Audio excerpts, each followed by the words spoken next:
Pessoal, tudo bem? Sou Eduardo do canal Vender Diário de Ideias. Estou aqui hoje mais uma vez, né, na companhia de vocês aí para passar o que há de melhor, né, no mundo do gesso 3D. Então, pessoal, minha proposta hoje é simples, tá? A gente vai tirar aí as dúvidas mais frequentes do gesso 3D. Um videozinho rápido, um videozinho curto, mas para sanar a dúvida, né, do pessoal que com certeza ainda tem dificuldade nesses itens. Então, assim, diante de tudo que a gente tem visto aí nos nossos cursos, e né, no nosso canal no YouTube, o pessoal está sempre deixando a mesma pergunta e sempre com a mesma dúvida. Então esse videozinho vai ser bem rapidinho, é um papum, vamos dizer assim, com relação a essas dúvidas mais frequentes, beleza? Mas antes disso, pessoal, não se esquece não, se inscreve aí no nosso canal, dá um like, ativa o sininho aí que está vindo muita coisa legal aí no nosso canal, beleza? Então vamos lá, pessoal. Primeira dúvida que o pessoal sempre tem com relação à bancada. Pessoal, uma bancada pode ser, né, como é que eu posso dizer? Vocês podem utilizar qualquer material para preparar sua bancada. Pode ser uma mesa comum, uma mesa de cozinha, né? Uma mesa grande, ou você pode utilizar sim um cavalete com uma porta, que é o que a gente usa, que vocês estão vendo aqui. Mas o importante que eu quero dizer nesse ponto, pessoal, é que a mesa tem que estar 100% nivelada. Essa mesa não pode ter um declínio nem para frente, nem para trás. Ela não pode ter diferença. Essa mesa tem que estar 100% nivelada. E a gente tem que estar sempre trabalhando com isso aqui, ó. É um nívelzinho de bolha. Então, isso aqui, vamos dizer assim, ela dá muita credibilidade no que a gente vai fazer com relação às nossas placas. Beleza? Então esse é o número 1. Mesa nivelada 100% para você poder estar fabricando suas placas de gesso 3D. Ponto 2. Tipo de gesso, pessoal. O pessoal também tem muita dúvida e ainda está perguntando muito. Qual o tipo de gesso ideal para fazer as placas de gesso 3D? Todo mundo sabe que aqui na nossa empresa a gente utiliza o gesso de revestimento e o gesso de fundição para a fabricação das nossas placas, ok? Então se você me perguntar, Eduardo, qual que é o gesso ideal para as plaquinhas de gesso 3D? Gesso de fundição, ok? O gesso de fundição é o ideal para se fabricar placas de gesso 3D. Porém, o gesso de revestimento pode sim ser usado, não há problema nenhum. Tá bom, pessoal? Porque o gesso de fundição é um gesso rápido e o gesso de revestimento é um gesso lento. Então, se na sua cidade não tiver gesso de fundição, o pessoal fala assim, não, esse gesso é rápido, é o de fundição. Ah, não, esse gesso é o lento, é o de revestimento. Então, ambos podem ser usados para a fabricação de placas de gesso 3D. O que diferencia é de fabricante para fabricante. Às vezes um gesso vem um pouco mais claro que o outro. O gesso de fundição ele é um pouco mais acinzentado, vamos dizer assim, quando você abre o saco de gesso. E o gesso de revestimento ele vem mais branquinho. Então, e também a diferença no tempo de secagem. Geralmente leva 5, 6 minutos a mais do que o de costume do gesso de fundição para a secagem do gesso de revestimento. Beleza? Gesso de fundição e gesso de revestimento. Gesso rápido, gesso lento. Qualquer um dos dois pode estar sendo usado. Tá ok? Agora vamos lá. Forma, pessoal, vamos falar de forma. O pessoal tem muita dúvida, também o pessoal pergunta demais com relação às formas. Qual é a forma ideal para você estar usando para a fabricação das suas placas de gesso 3D? Tem muita gente que costuma adquirir forma na internet, né? A gente vê aí essas promoções, você compra 20 formas, paga R$ 150. Porém, essas formas são formas que elas vêm no tamanho 30 por 30, a grande maioria delas vem no tamanho 30 por 30 e são formas de EVA. Essa forma de EVA, a gente não aconselha o pessoal que vai trabalhar com gesso 3D a estar adquirindo. Por quê, pessoal? É uma forma que acontece uma dilatação muito rápida do EVA e com o tempo, num curto espaço de tempo, esse EVA ele começa a desenformar, começa a deformar, vamos dizer assim, né? Na hora de desenformar suas peças. Ele começa a ceder as laterais e quando você estiver aí na quinta ou na sexta tiragem aí, a forma já não presta mais, você tem que descartar e com isso você vai perder dinheiro. Forma, pessoal, que a gente costuma usar, que é aconselhável, é essa que vocês estão vendo aqui atrás, é a forma ABS. A forma ABS são as melhores. A gente sabe que no mercado aí a gente encontra as formas de 1 milímetro até 2 milímetros a gente encontra no mercado. Se você me perguntar hoje qual que é a melhor para ser utilizado, todas as formas que são de 1,4, 1,5 milímetros para cima é o ideal para ser usado. A de 1 milímetro são poucos os que estão comercializando, porque o material, né, o pessoal vai inovando, o pessoal vai melhorando. Aqui na nossa empresa VL3D Placas Decorativas, a gente trabalha com o pessoal da Taquini Formas. O Taquini tem umas formas bem bacanas, eu vou deixar aqui o site, o telefone dele, para o pessoal poder estar fazendo contato. E o Taquini ele trabalha com as formas de 1,7 milímetros, 1,8. São formas excelentes, formas de ABS, formas que são muito fáceis para estar desenformando e uma qualidade ímpar. Então, pessoal, com relação à forma, tá? Nosso parceiro é o Taquini. Eu vou deixar o site aqui na descrição aí do vídeo para vocês poderem estar acompanhando lá no site dele. Então, pessoal, foge desse negócio de forma de EVA, porque a forma de EVA realmente não é boa para se trabalhar. Temos que ser sinceros aqui. Então, qualquer uma outra empresa que você for comprar que não seja de EVA, você pode estar adquirindo. Como eu falei, vai variar de empresa para empresa. Hoje a parceira da VL3D e do canal VD Diário de 10 é a Taquini Formas. Tá ok? Vamos lá. Como tirar a medida de água, né? Como você descobrir a quantidade de gesso e a quantidade de água que você coloca nas suas formas. Pessoal, não tem mistério. A gente também já explicou isso aí várias vezes nos nossos cursos. Para você descobrir hoje, nós aqui como empresa, quase 3 anos no mercado aí, trabalhando diretamente, a gente quando tem uma forma nova, a gente utiliza dessa modalidade que é o quê? Isso aqui, ó, pessoal, vou pegar aqui para vocês verem. A gente usa isso aqui, pessoal. A gente sempre pede, pessoal, um copo dosador. Mas você pode utilizar qualquer coisa que você tem em casa que tenha uma medida e que você consiga identificar o que você está usando. A gente usa aqui, pessoal. Isso aqui mesmo, você pode até achar engraçado, mas é um copo de liquidificador, né? A gente até adquiriu esse aqui por ele ser mais alto, entendeu? E aqui tem as medidas. Vou aproximar, vocês estão vendo as medidas. Por aqui, pessoal, você vai conseguir identificar a quantidade de água que você vai estar utilizando para colocar nas suas formas. O que a gente faz? A gente coloca a água aqui, você vai colocar a água no seu copo dosador, vamos falar assim, e você vai jogando na forma, você vai despejar. Chegou aqui, 1.800, que esse é o meu aqui, 1.800. Eu coloco até aqui 1.800 de água, jogo na forma. Eu já sei que eu consegui colocar 1,8 litro de água na forma. Ainda está sobrando?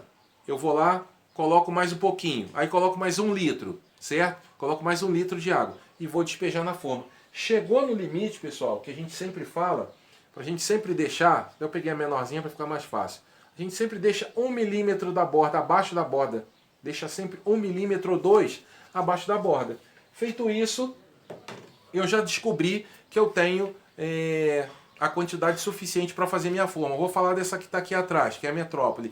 Eu já sei que ela cabe aqui 2,2 litros de água, sempre deixando 1 milímetro abaixo da borda, ok? Então já descobri, água, 2,2 que eu tenho aqui nessa minha forma. Então para eu poder descobrir a quantidade de gesso, o que eu vou fazer? Não tem mistério. 2,2 de água, eu sei que eu tenho que colocar medida igual em gesso, 2,2 kg de gesso, ok? Não tem errada. Você descobriu a medida da água, você já vai saber que a mesma medida você tem que colocar de gesso. Mas Eduardo, e agora como é que eu faço para essa placa sair forte? A gente sempre coloca 30% a mais em toda a fabricação nossa aqui. Todas essas que vocês estão vendo aqui atrás, que estão sendo produzidas, a gente utiliza os 30%. Como que eu fiz isso? Eu peguei os meus 2,2 litros de água e adicionei 30% a mais no meu gesso, que vai dar aí 6,6 mais 600, vamos botar aí, 660 gramas. É o que eu coloco a mais. Então, eu sei que a minha forma, para eu produzir essa forma aqui atrás, eu coloco 2,2 de água e 2,860 de gesso. Pessoal, essa medida é que a gente fala 30%, eu estou falando em medida exata aqui, mas cada um vai fazer da forma que achar melhor e conveniente. Se você quiser arredondar para 2,900, ótimo, não tem problema nenhum. Pessoal, o que você não pode fazer é diminuir. Não pode diminuir nem na água e muito menos no gesso. Então, pessoal, essa é a medida. A gente trabalha, vocês estão vendo, a gente trabalha com medida exata, a gente não trabalha com sobra. Mas se você quiser trabalhar com uma medida maior, você pode sim colocar um pouco mais. Se você já achou aqui 2,2 de água, não tem problema. Você pode colocar 2,5 de água e você pode colocar um pouco a mais de gesso. O que você vai fazer consequentemente? Ela vai sobrar. você vai sobrar, você vai vir e vai tirar com uma régua de pedreiro o excesso que está aqui. Isso vai fazer com que as suas formas fiquem sempre no mesmo tamanho e na mesma medida. Beleza? Não tem errado. Descobriu a medida de água, coloca a mesma quantidade de gesso com 30% a mais. Beleza? Tempo de secagem. Ah, Eduardo, minhas formas estão demorando a secar. Eu coloquei aqui coloquei a medida correta, mas está demorando a secar. O que a gente tem que entender, pessoal? Geralmente, a média de tempo de secagem das nossas formas de 3D é de 15 minutos. Não adianta você querer tirar antes dos 15 minutos sem, vamos dizer assim, sem danificar a sua placa. Então, não tem jeito, pessoal. 15 minutos, dependendo da sua região, você vai levar mais tempo para desenformar, tá ok? Se a região for um pouco mais fria, a nossa região ela é bem fria, então a gente leva geralmente 17, 18 minutos para secagem. Não tem para onde correr. Aí eu já aproveito o gancho desse ponto aqui, desse tópico que eu falei, já passo para uma também que o pessoal usa muito. Eduardo, eu posso colocar alguma coisa para acelerar a secagem das minhas formas? Não, você não pode colocar. Tem muita gente aí que utiliza de produtos que não são benéficos para o gesso. Então, o mais tradicional que o pessoal costuma usar é o sal. Pessoal, não existe isso. Não se acelera tempo de secagem de placa de gesso 3D. Ela tem que secar normalmente conforme o tempo e temperatura. Não se usa nenhum tipo de produto para secagem. Então, o sal é um tipo de produto que muitas pessoas costumam usar, que não está certo. Tá? A gente reprova qualquer tipo de material para acelerar a secagem do gesso. Então, pessoal, deixa secar no tempo normal. Você vai ter muito mais... você vai levar um pouco mais de tempo para você desenformar sua forma, porém você tem que pensar lá no futuro. Que você adianta o processo de secagem aqui com sal e instala isso aqui para um cliente, eu tenho certeza absoluta que ele daqui a um tempo vai te ligar e falar: Eduardo, minhas placas estão soltando da parede, as minhas placas estão esfarelando, não há produto que segure. Então, pessoal, é água e gesso e só, tá? Agora eu vou aproveitar e falar de um outro ponto, que é o que? A cimentícia. Placa cimentícia. Eduardo, como que eu faço uma placa cimentícia para me dar, para eu poder estar utilizando para a área externa? Placa cimentícia, pessoal, a gente só usa aqui cimento CP3 e o gesso tanto de fundição quanto de revestimento. Eduardo, como que eu faço essa medida? A gente já falou que aquela placa ali atrás, ela leva 2.200 de água. Eu também já falei aqui, que foi um dos tópicos, que a gente adiciona 30% a mais. Então vamos lá, placa cimentícia que a gente trabalha aqui na nossa empresa, 70% gesso e 30% cimento. Então o que é esse 30% cimento? Eu sei que a minha placa tem 2.200, leva 2.200 de água. Eu também já sei, porque eu já falei com vocês, que eu tenho que colocar 2.200 de gesso, ok? Ah, Eduardo, mas você falou que tem 30% a mais. Esses 30%, se eu não vou colocar ele em gesso, que minha placa é cimentícia. E como que eu vou fazer isso? Eu vou pegar esses 660 gramas de cimento e vou colocar no local ao invés do gesso. Então, assim, você está fazendo a placa normal, equiparou o gesso e o cimento, o gesso, a água e o gesso, e esse a mais aqui é o cimento. Os 30% você vai colocar a mais no cimento. A placa vai ficar top. Esse é a forma que aqui na empresa a gente faz e o que a gente aconselha o pessoal a fazer é essa forma dessa natureza, com 60%, 70% gesso, 30% cimento. Não tem errado. Eduardo, como que eu faço essa mistura? Você vai pegar um gesso, para fazer uma peça cimentícia, pessoal, você tem que lembrar que, se você estiver trabalhando com dois materiais, eu tenho um pedido só de gesso e tenho uma de cimentícia. O que você tem que fazer? Você tem que procurar dividir esse material. Tentar trabalhar no mesmo local, na mesma bancada, porém dividindo. Porque você não pode mandar para o seu cliente, que é só gesso, uma peça com respingo, com marca de cimento, e mesma coisa na cimentícia. Então o que você tem que fazer? Você tem que ter 2 baldes separados para gesso e cimento, para cimentícia, e 2 baldes só para gesso. Então, como que é feita essa mistura? Você vai pegar os 2.200 de gesso, os 660 de cimento, vai colocar num único balde e vai mexer. Você vai mexer, você vai ter que juntar esses dois materiais, o gesso e o cimento, de forma que eles consigam ficar bem misturados para depois fazer o mesmo procedimento, que todo mundo já sabe, não é? Que é polvilhar. Você vai fazer a mistura do gesso e o cimento e vai polvilhar na água normalmente, fazendo a sua medida, batendo e jogando na forma. Beleza? Não tem como errar. Então vamos lá. Rejunte, pessoal. O pessoal também tem muita dúvida com relação a fazer o rejunte dessas peças. Como que eu rejunto minhas peças? Que material eu posso usar? Pessoal, a gente aqui na empresa, eu particularmente gosto de usar massa corrida. Mas a gente sabe que pode ser usada a massa de drywall, massa acrílica, entendeu? E o rejunte de cerâmica, não é? A Vaninha, todo mundo já sabe, ela já declarou em vários vídeos que ela prefere o rejunte de cerâmica. O rejunte de cerâmica ele simplesmente não deixa retrair, não é? Porque a gente sabe que para piso, quando você usa o rejunte de cerâmica, ele não retrai, não é? Você sabe que você vai passar ele no piso, ele vai ficar no mesmo nível e não tem problema. No gesso vai acontecer a mesmíssima coisa, ele não retrai. Porém, a gente sabe que tem que trabalhar com um baldinho, com uma água limpa, né, com uma esponjinha dessas de lavar louça, com a parte amarela, e você vai simplesmente, teve um excesso, você vem e tira na hora. O que nós não aconselhamos, pessoal, é a utilização do gesso cola para esse fim. O gesso cola, se você vacilar, o gesso cola vai te deixar na mão, porque o que vai acontecer? Ele vai colar na peça, né? Porque o material para fazer a colagem, e ele cola muito rápido. A aderência da cola com o gesso, ela é muito rápida e ela vai danificar suas peças e depois vai te dar trabalho lá na hora de pintar. Então, pessoal, você pode usar massa de drywall, massa corrida, massa acrílica e rejunte de cerâmica. Qual o prazo, Eduardo, que eu posso usar? Você instalou suas peças, você já pode de imediato vir rejuntando. Não precisa esperar a secagem total das peças para fazer esse acabamento. Beleza? Vamos lá para mais um aqui.